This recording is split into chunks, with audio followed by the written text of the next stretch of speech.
À Kinshasa, le chef de l'État a pris part à l'audience solennelle et publique de la rentrée judiciaire à la Cour de cassation 2021-2022, ce conformément au calendrier prévu par les responsables des juridictions judiciaires du pays qui décrètent la période des vacances allant du 15 août au 15 octobre. Ces vacances sont arrêtées pour permettre aux magistrats de se reconstituer. Cette rentrée judiciaire vient de lancer la reprise normale des activités dans les juridictions avec des procédures ordinaires. J'ai jugé utile d'explorer à votre intention le thème intitulé « De la répression des infractions flagrantes en droit positif congolais ». En effet, la lenteur de la justice a toujours été décriée à travers le monde comme étant l'un de ses points faibles. Ainsi, pour surmonter cet écueil, réduire les risques d'erreur et recueillir rapidement les preuves avant qu'elles n'aient disparu, des mécanismes particuliers ont été mis en place, parmi lesquels figure la répression exceptionnelle des infractions flagrantes. Jean Pradel fait observer que déjà sous l'Antiquité, on admettait à la fois que des peines plus sévères devaient frapper l'individu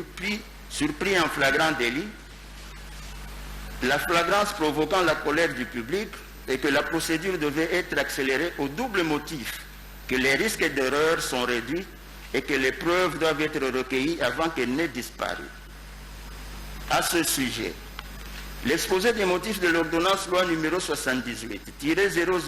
du 24 février 1978 relative à la répression des infractions flagrantes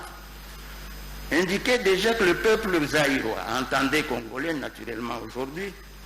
était déçu de constater qu'entre le moment où une infraction était commise et celui où intervenait la sanction, il s'écoulait un laps de temps trop long, à telle enseigne que le jugement qui prononçait la condamnation pénale se passait dans l'indifférence quasi totale des citoyens. À cet effet, l'on constate que la situation aujourd'hui n'a pas beaucoup évolué. Le recours à la flagrance permet également à la justice de rattraper notamment les nombreux bénéficiaires des immunités de poursuite qui considèrent celles-ci comme un acquis et qu'ils défendent jalousement. En effet, personne n'ignore que la plupart d'auteurs présumés des infractions de détournement des deniers publics, de corruption, de concussion et autres crimes économiques se recrutent en grande partie dans cette catégorie et sont ingénieux dans des positionnements qui puissent les aider à échapper à des poursuites judiciaires le moment venu. Le sujet reste donc d'actualité,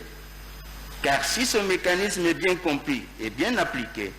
il peut aider notre justice non seulement à éviter la lenteur dans le déroulement des procès, mais aussi à réduire tant soit peu les cas consacrant l'impunité.